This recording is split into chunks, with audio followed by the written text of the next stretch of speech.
So here's everything you need to know about the barbell squat. Before I even begin, the squat is up there with one of the most complicated exercises period, only rivaled by the deadlift. So I'm going to be giving out a lot of different rules on how to squat. However, the squat is a very personalized exercise, and everyone's squat's going to look a little bit different. These rules are general guidelines to follow, however, feel free to tweak them as everyone's skeleton is different. So before you even begin squatting, what you want to do is set the rack to about armpit height. Any lower and you'll waste your energy getting out the rack. Any higher you won't be able to reach it. You then want to take a slightly outside of shoulder width stance, although this can be varied. When it comes to bar position on your back, there are two different ways to do it. One, high bar, you have the bar rest on top of your spine. This one will be targeting the quads a little bit more, however you'll be squatting with slightly less weight. The other bar position is lower bar, whereas at your rear delts. This one will target your glutes and lower back a little bit more, and you can squat with slightly more weight. Next up, when you unrack the bar, what you want to do is use your hips to do it, kind of like a reverse hinge, and not use your quads, as that'll waste your energy. Next up, you want to take one deep big breath, and if you have a belt, be sure to brace into the belt. As well as throughout the whole squat, be sure to look forward or look up, as if you look down, you're more likely to lean forward and hurt your back. As well as on the way down, don't let your knees cave inward, but let them either be straight or be slightly out. As well as your bar patch should be straight. If you film the video from the side, you can tell. There's also an app that does this called the Iron Path app, and there's also the WL app. I'm not sponsored, by the way. When it comes to squat depth, be sure to squat at least parallel, or even more ideally where your hips are below your knees. Overall, the negative, the squat / the way down, should be about 1 second to 1.5 seconds. As well as once you reach the bottom, be sure to push off of your heels, not your toes, as if you push off your toes, it'll decrease your balance, as well as decrease quad activation. But don't let your toes get off of the ground, as that'll also decrease your balance. As well as be sure to breathe in on the way down and out on the way up. There's also a common error called the butt wink, where pretty much your pelvis tucks in. Ways to prevent it are to increase your glute strength or improve your ankle mobility. There's also a very common condition where you have lower back pain throughout the squat. The most common cause of lower back pain in the squat is simply having bad form. Before you do anything else, make sure your form is solid. Another common cause of lower back pain in the squat is simply having a weak core. Ways to fix this are well strengthening your core with stuff like hanging leg raises or cable crunches. There are a bunch of other minor reasons for lower back pain. The last of the main three is having weak glutes. As well as one question a lot of people like to ask is, how do I increase my squat? There's always a tried and true method of simple progressive overload where I increase the weight and reps over time. Although there are more advanced methods on how to increase your squat. For one, you could just simply squat more. If you're only squatting 1 to 2 times per week, increase that to 3. As well as a method called heavy walkouts, where you pretty much load up about 105 to 110% of your 1 rep max and walk out with it, but you don't squat it, you just put it back in. This is great because it primes your nervous system and your body to deal with heavy weights. Another advanced way to increase your squat are quote-unquote pause squats, where you go all the way down and pause for about 2 seconds and then going back up. This will help your ability to get out of the quote-unquote hole and improve strength. Another, even more advanced way to increase your squat is called non-linear progression. So you start off your week with having a lighter squat session by having 8 to about 12 reps. And then your second squat session of the week, you have a heavier day, having about 4 to 7 reps. This has been shown to increase your squat as well as increase your strength rapidly. One last method on how to increase your squat is doing isolation exercises. In order to increase your quad strength, you can do something like a leg extension or a Bulgarian split squat. In order to increase your glute strength, use something like a hip thrust or a Bulgarian split squat. Another exercise that will help you out a lot is a good morning. And that's pretty much everything you need to know about the squat.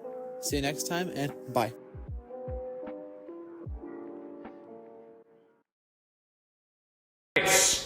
Check out my new favorite channel.